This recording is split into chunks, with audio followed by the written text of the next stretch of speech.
Very disappointed, Kitty. Very disappointed. I know you're out of food. It is unbelievable.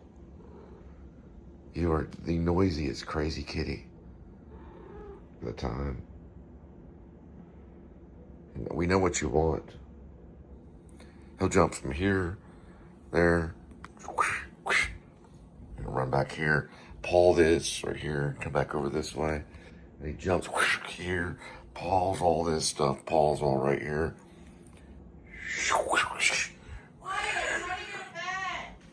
See what's happening, kitty?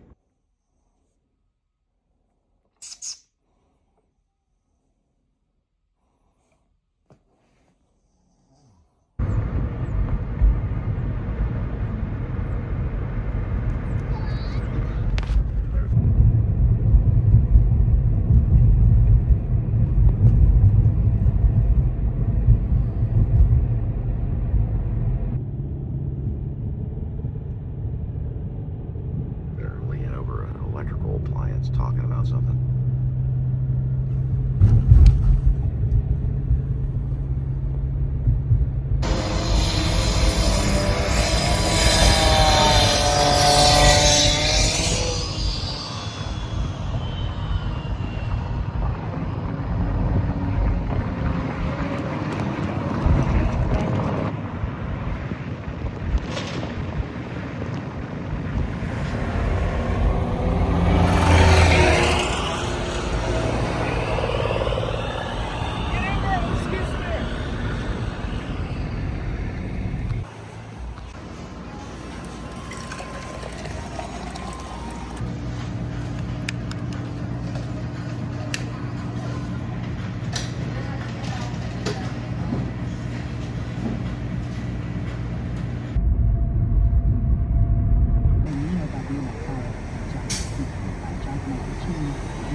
All right, I don't care about the reduction in the cart product.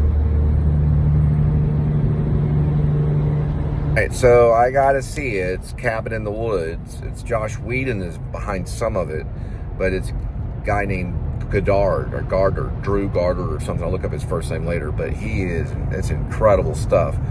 It's almost like watching a dream. It's a mixture of different genres and sci-fi horror. Well, it's sci-fi comedy horror. It's like almost a comedy. So one guy gets eaten by a shark man, and then the blood comes out of the back of his, like a dolphin. No, it's a dolphin, something. I don't know what it is. But before he gets eaten, he's like, come on. But what it does is it starts off following these teenagers to a cabin in the woods. Then you realize they're all being monitored by this secret organization that I haven't figured. I didn't get to watch the end of it. I got almost to the end. I had to leave before. I'll have to watch it later sometime, but I almost got to the end. And so they're being monitored by these people that are working either for some secret organization or something, and they're all gambling on who's going to die and stuff. And what ends up happening in the cabin is underneath the cabin are all these stored monsters, like a werewolf or zombies, and they're stored in these little boxes. They're like actually rooms. It's like very technical and very futuristic rooms. And there's like a Hellraiser guy, with like blades coming out of his head. And when they go into this cabin, like it's almost like the escape room or something, and they fall into a certain thing, and they're all gambling what they will, and they find this old journal. So they start to read it, and it has like this, it has this stuff about this family that was doing weird things, like really crazy, like Satanist kind of stuff, like really weird. And so what ends up happening is, in the journal, the lady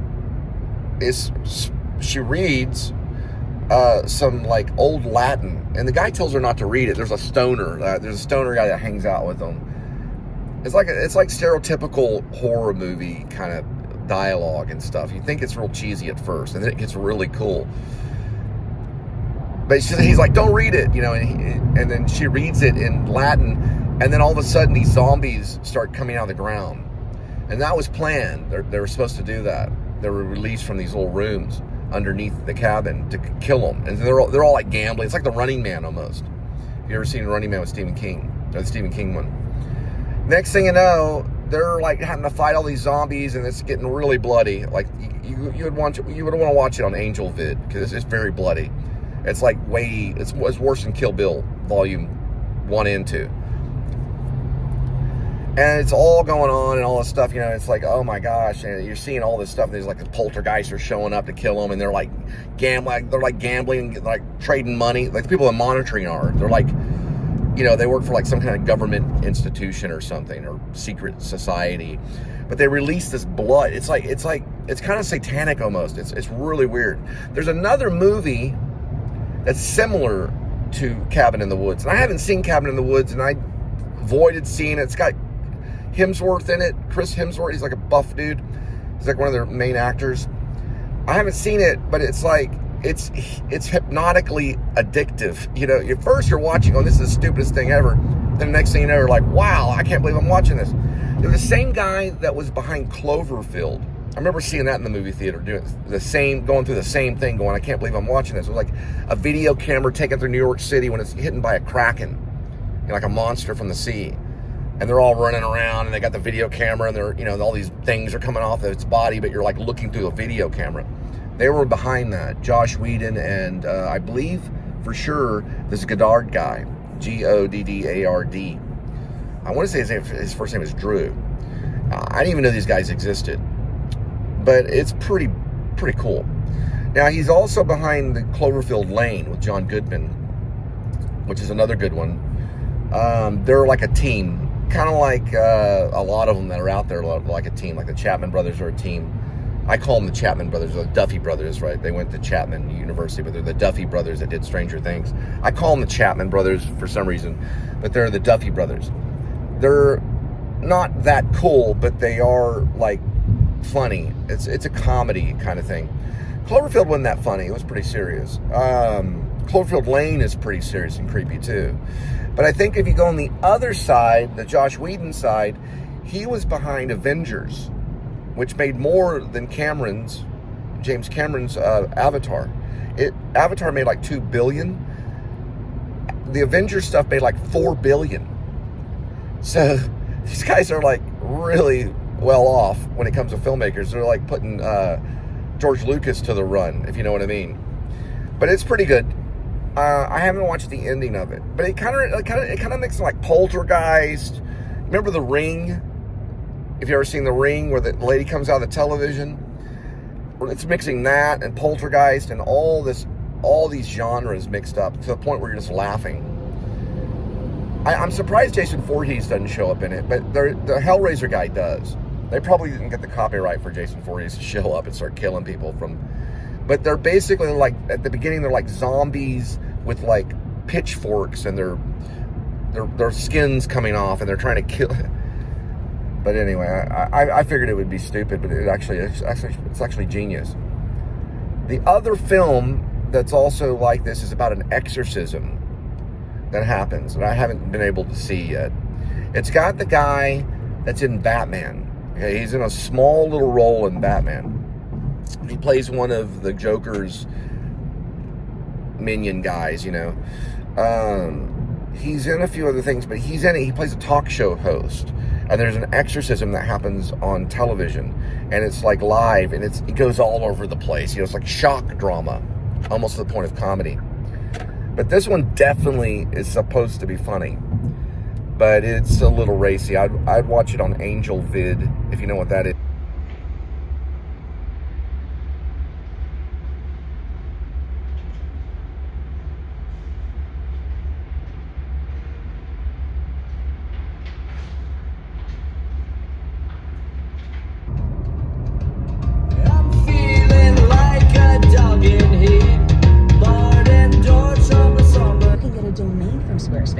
Not just a website?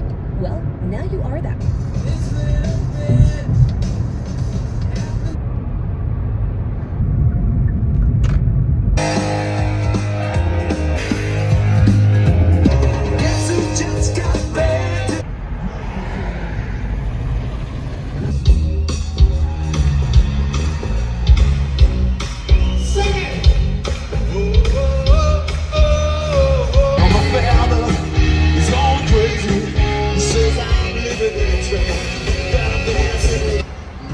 where the old Fort Worth administrative building was for public schools. Right there, they dig a big, I mean, a huge hole in the ground right there. So it's where they had the administration building.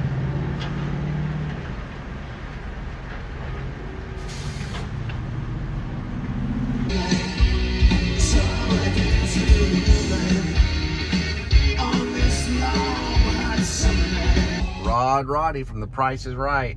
Right down that way. Way down that way. Somewhere in there. We did a vlog on it.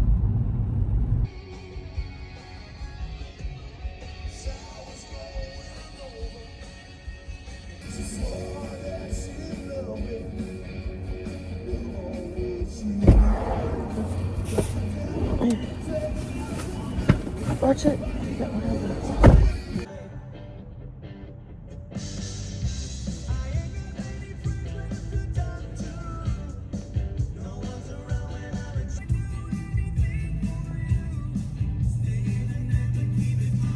I know, you have to vlog it. 2 hours to clean. 2 hours to clean up. Just a small town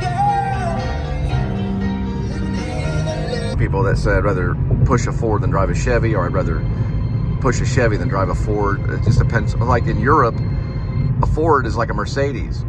You know, they're like, oh, they got a Ford? So it just depends on where you are on the car, you know? I'll never have a car again.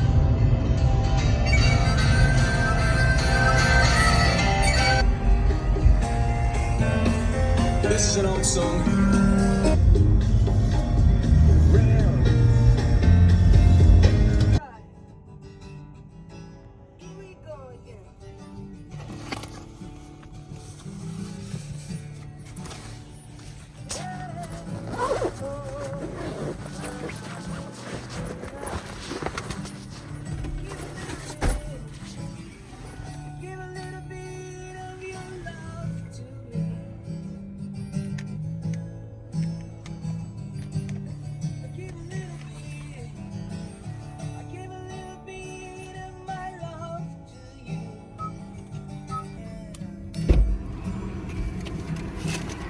This is something newer, Oh, yeah, it's got like a little coffee shop in the middle of it.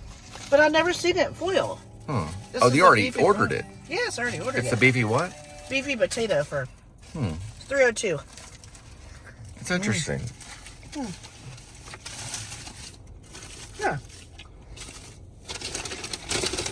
Maybe that's only for to-go orders.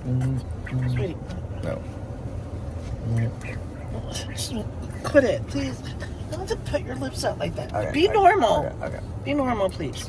No, turn your head this way. I can't turn my head that way. Love you. Okay. That's a good idea on a rebuttal. It's a really good idea. I'll check that out. What's that? I'm just mapping, No, you put it on verifying. there. I know my situation. We can get over it. Says somebody's till 2:30, so whatever. You're welcome. All right, love you. Gotta go.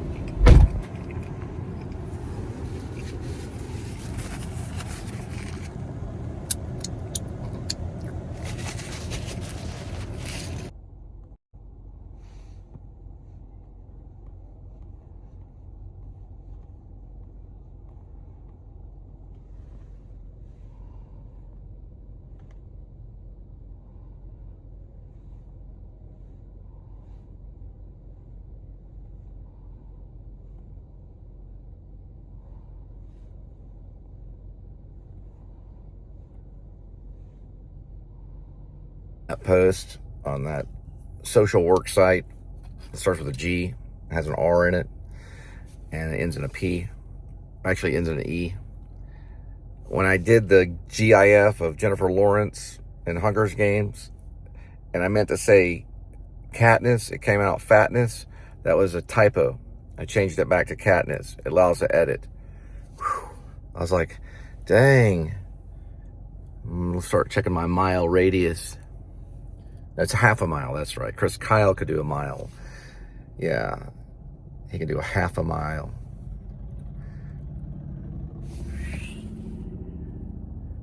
my mother-in-law, imagine a lady wearing a muumuu and looks like Chris Farley. And when Chris Farley's like, these fries are good, I'm hungry. Well, we all went and saw with my mother-in-law. I have the wrong glasses on. Yeah. My mother-in-law. No, these are the right ones. And my second wife, who gave me all the babies. We went and saw Hunger Games, the sequel, the one with Philip Seymour Hoffman. Philip Seymour Hoffman was in it. It's kind of, he's got to work with Jennifer Lawrence. Kind of talks like, it's real emotional. Anyway, yeah, we went to see it. So, and then I'm sitting there, and like, she was cute. My second wife was cute until the baby factory happens down there in the Hibbs. But then they get better of these, and so they're like, dang, I like those, but what happened downstairs? But that just happens, and then you're just like, then you see Jennifer Lawrence in an interview way down the line, like in Vogue magazine or whatever. And you're like, how does that happen? Because she's a mom too. I don't know, some moms can bounce back. But one thing that's funny is like, once you see that happen, and I'm not talking about the Hunger Games, I'm talking about the other thing, you can never unsee it, just like, what's her name says. What is her name? She's a little scrawny blonde chick on Saturday Night Live. She hangs out with Tina Fey.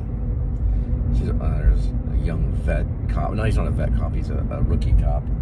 Yeah, he's like 20 years old. Just got out of 24-hour fitness. He's pulling some soccer mom over, it looks like. One of those economy luxury cars that have the long strip in it like an eagle. And it's blonde. It's a blonde car, like a right off of Roof Snow, where the cops are born, pretty much, almost, or at least where the cops exist. They've been pulling people a lot over since the 90s. Okay, I gotta go. Back when I was a kid, when I was about the age of that cop back there. I gotta put on my extra glasses now. What was I making a point? My point basically is that they're still pretty after they have babies. They are forever changed. So they're never the same woman. They even figured that out in science and archaeology. They can tell these bones were I am going the wrong way. I gotta turn around. These bones are the bones of a mother, not me, but that's funny though. You ever seen, is it Full Metal Jacket? Full Metal Jacket, they call that one soldier mother. I think they do. I don't know if it's in the book Lifers, because it's based upon a book called, not Lifers, but it's called, a lifer is one that stays in the military for short timers. Yeah, short timers is the name of the book. A lifer is one that's in the military for a lifetime. Short timers is the one, you got to listen to it beep for a while, because this works with my ADHD kind of thing. You're like, what? You got ADHD? I didn't get that at all. No, I don't really. It's just, hey, listen, watch Justin Scarred and then critique me. Yeah. Talking about a lot of different angles at one time, but it usually stays on for a while. Yeah, he's still pulling that lady over there. You might can see it whenever I turn this way. I was always told by Officer Hernandez, I gotta get a mount. You're on a mount right now. A mount of trouble. You gotta get yourself a mount of trouble, boy. No, he's a Hispanic cop. It's like, you know why I'm pulling you over? I know, Drill Sergeant Hernandez. Hang on, let me go this way over here. Yeah, you can't see him. Yeah, he's still doing it. Still writing it. This is the hot dog place, or the gas station where I put a hot dog in my pocket. I didn't put it in my pocket. It fell on the ground. The hot dog fell on the ground, and I picked it up and put it in my pocket. So I was going to throw it away on the way out, And, the cops, the motorcycle cops looking at me. But that's another cop. On Roof Snow is basically police academy. And then so I took the hot dog off the ground and put it in my pocket. And the guy's like, I need you to throw the hot dog away. I was like, it's in my pocket. It fell on the ground. You can check the cameras. It fell on the ground. No, I need you to throw the hot dog away. And I was like, well, why don't you get it? He's like, what's up with this guy? I did a vlog on that. I'm about to pull in that gas station. and get some gas, and then we're gonna head off to where we're gonna go. So there's a motorcycle cop, and now that's it. I don't know if that's the assistant one though, if he's supervising. No, it doesn't look like it. He just did a pass by. It's one of those cars that have the long, kind of like soprano symbol on the back of the car, if you know what I mean. You probably know now. It might start with an L, a LeBaron, whatever. Is that the right name? It's got like a long thing on the back of the car, and it's blonde. It's a blonde car. It's like the color of that Sewell, but it's actually just an economy size luxury car that has kind of a swoop in the back. Kind of has like a little swoop in the back, and then it has like a long, almost like an eagle looking thing. Probably 2019 or 2020, maybe 2021. Pretty new car, maybe 2022. No, maybe 2023. But an older car. No, I mean, it's not like a brand new car, is what I mean. It's like a couple years old.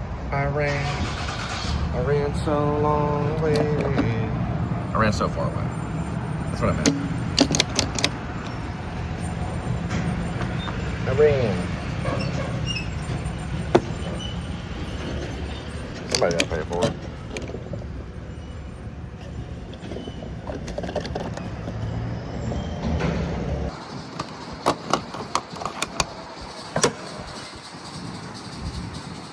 All right, so Linda sent me a crime alert thing showing all the little crimes that happen. Like it sprinkles in, like it peppers in, and it shows the city, and it shows all these little different crimes and then the year.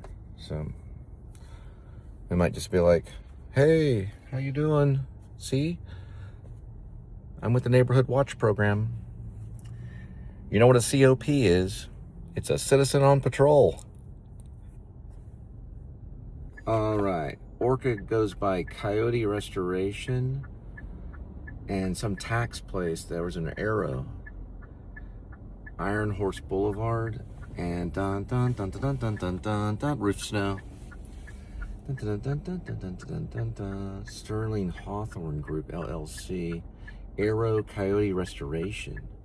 Prime America Executive Suites, Massage and Spa. Tax and bookkeeping.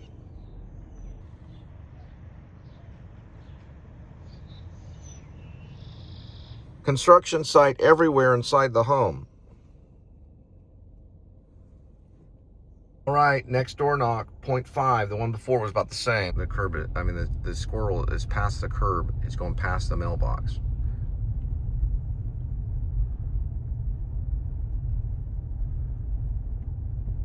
Got him. Waiting for clearance. Fire, fire, fire. Missed him. Alright. There he goes.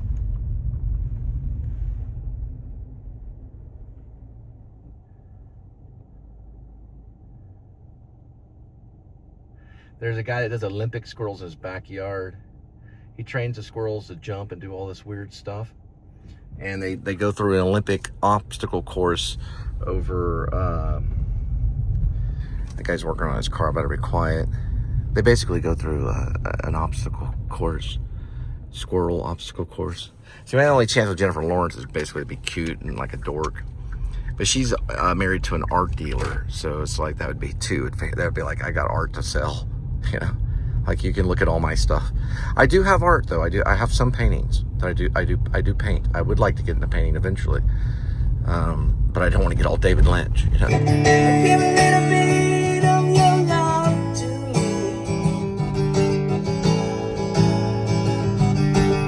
I give a little. What you need to feel.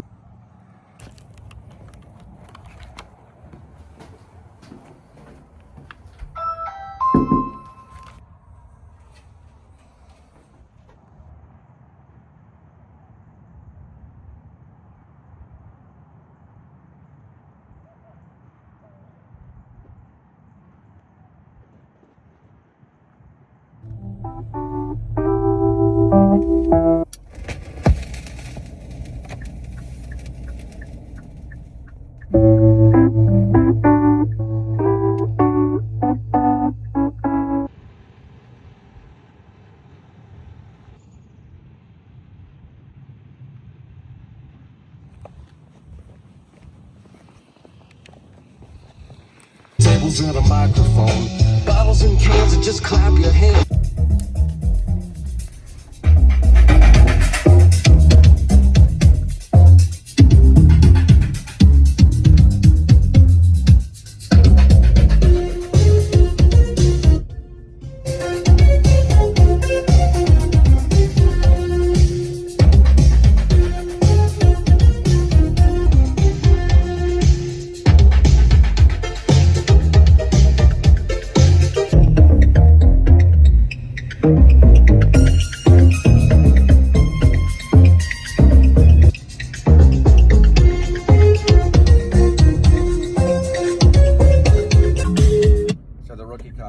Okay, so it's about this black Detroit cop who finds this little coffee grain on the floor. When he finds his buddy, he got shot for some kind of drug thing. He got shot in the head. So he finds that coffee grain. He's like, what's this? And that coffee grain was used basically to cover up the smell of cocaine from drug dogs. But there was only one dealer that did that with that particular type of coffee grain or coffee bean. And it was found all the way in Beverly Hills. So Axel Foley has to go all the way from Detroit to Hollywood, basically Beverly Hills, and catch the guy. The song is called Axel F, like the note F. Some people call it Axel Foley, but it's called Axel F. I learned it when I was 12. My sister was still around, and it goes like dun dun dun dun dun dun dun dun dun dun dun dun dun dun dun dun dun dun. My dad and I played it for a while, and then there's this chord part dun dun dun dun dun dun dun. My dad looked at me and I was like, we can't play the whole song. He's like, yeah, we can learn this whole song. My dad was always the type, he wanted to do like a radio show. He was always wanting to do a radio show. It's like, we'll do a radio show. We'll make the sounds of the water, in the bathtub. We'll do a radio show about a submarine or like people on a submarine. I was like, okay. Anyway, I don't know, just threw that in there. But we did play Axel Foley dun, dun, on a Casio. A lot of people learned it on a Casio. You'd watch that movie like 15 times, like all throughout the weekend. We're about to go to Summerfield. This is where my friend Foster lived. I know, I'm going as quick as possible. And my friend Foster lived here before he became a Marine. He died on the second tour. I don't know where Chris Kyle was then, but he died around that time. On the second tour, he never made it back. Unless he faked his death, I don't know. But I don't think he's still out there. I think he probably really died. It was during the 30-year war. Some call it a 20-year war. Some call it a 30-year war. I hope we're not going back to that area. I mean, we're going to that area, but I'm hoping that we're not going to go back to that time, where it all started with Desert Storm, and then it ended a couple of years ago. And all of a sudden, boom. Pretty much kind of what the neighborhood looks like now. We didn't have all these trees, but Foster and I would go biking along these sidewalks and stuff, or jogging. We'd jog a lot to Stop and Go.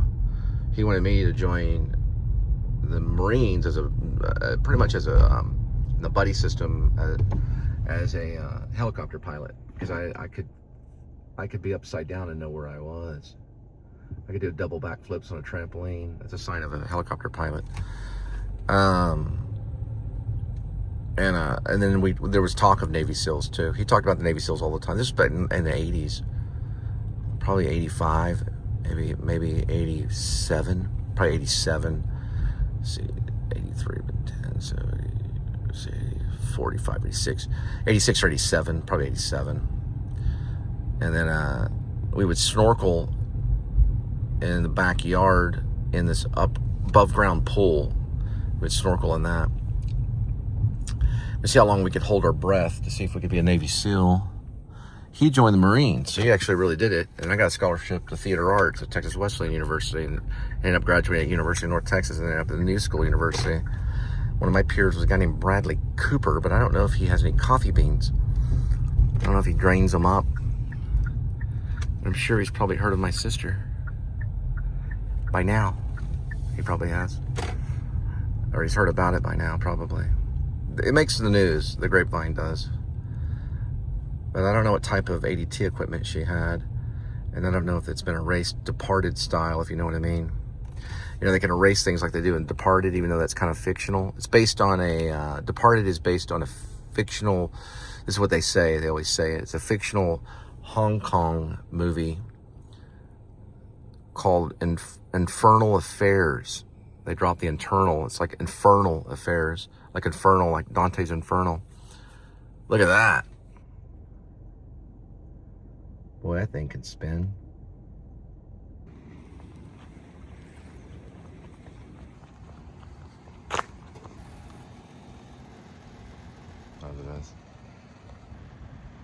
Did he double up on his glasses?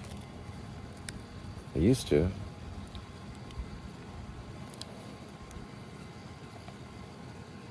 No, he just wore one pair of glasses. Oh, he didn't wear them like where he, like this. He didn't go like this.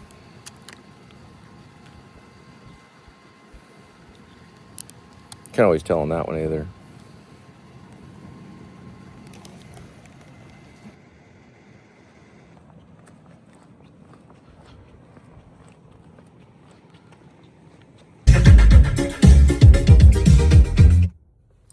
(4648) Park Bend Drive, Fort Worth.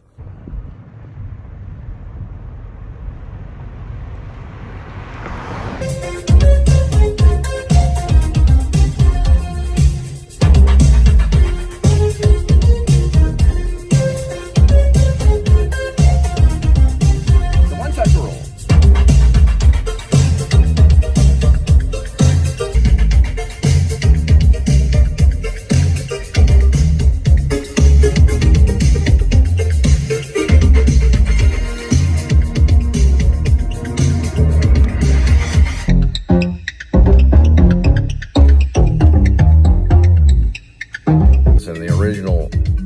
Is way better than the other one, and that's when everyone loved Eddie Murphy and laughed at him, even if they were whitey. Samuel probably laughed at that one. Samuel L. Yeah, Samuel L. probably laughed at that one. He said, "Dang, Cole, you're pretty funny. Can I have a bite of your burger?" Okay. They fucking hate your white ass. Well, you would definitely do well in the gay scene. He comes in, he's like, did you see a guy who was Capricorn?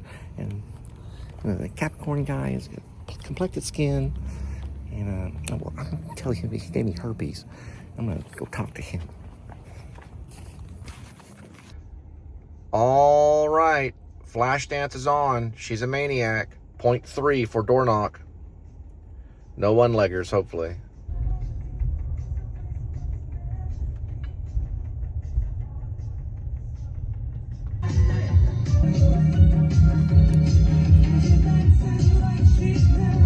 That works like this.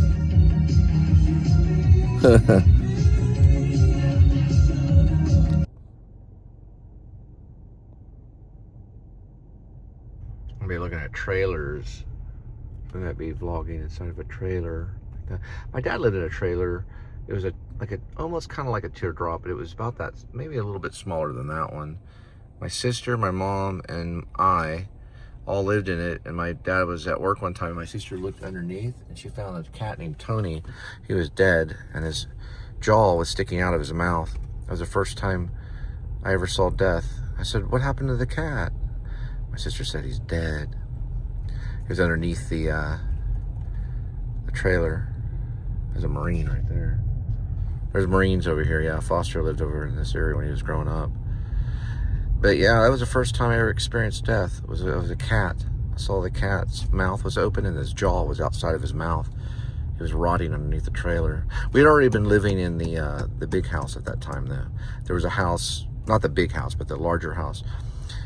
We didn't live in the big house, but we lived in a large house that was right next door to it. It was like a 3 or 4 bedrooms. Like 1, 2, 3. It was like a 3 bedroom, yeah. And that one's leveled. The house is leveled. That was my grandparents' house. My dad lived on the trailer on that property.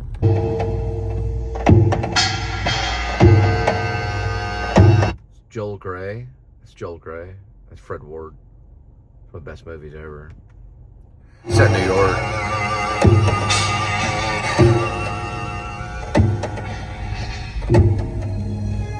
Float. Yeah, it was Sean Baker that made me go, okay, if Sean Baker can get on a big national thingy and say, hey, I like RoboCop, then I could go and say, hey, I like Remo Williams, even though it's kind of, you know, it's like this.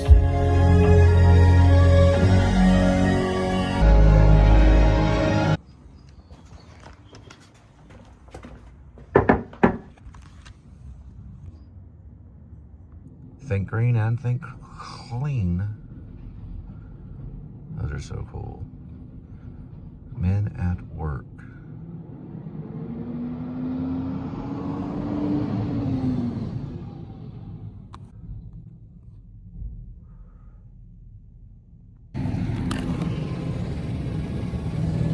Dun, dun, dun, dun, dun, dun, dun, dun, dun. Alright, so there's trash in the yard cart out front. It's in a recycling bin, but I'm not sold they're home yet or that they moved in yet.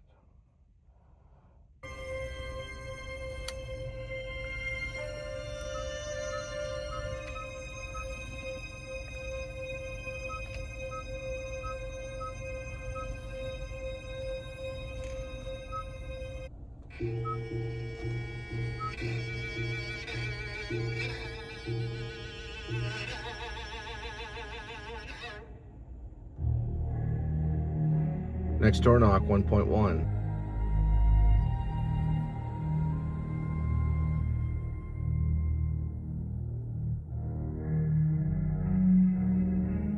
I could read it. I wonder how that happened. Well, before I even spoke it, it was already in there. Probably from this thing. It may give a signal.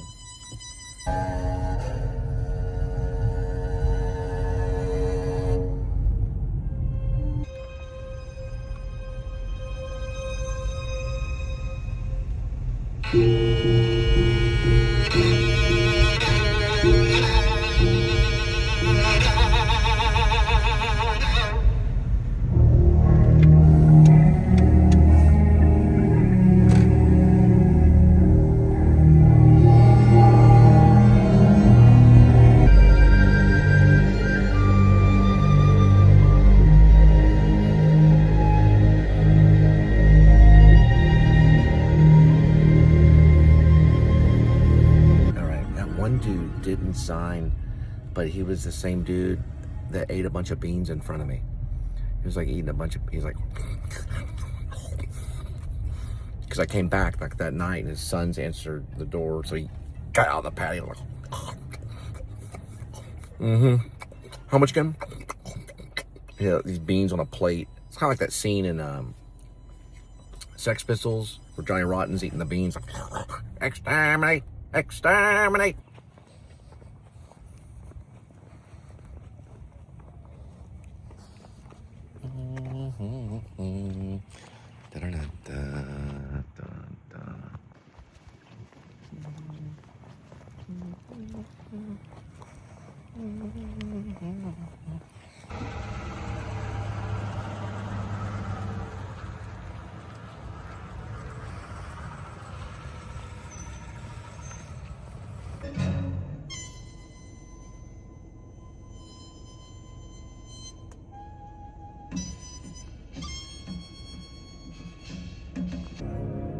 Uh-oh. Here comes the most powerful entity in the world, the United States Postal Service. We better move out of the way. They are, literally. Those guys all know Bukowski, or at least by spirit. St. Giles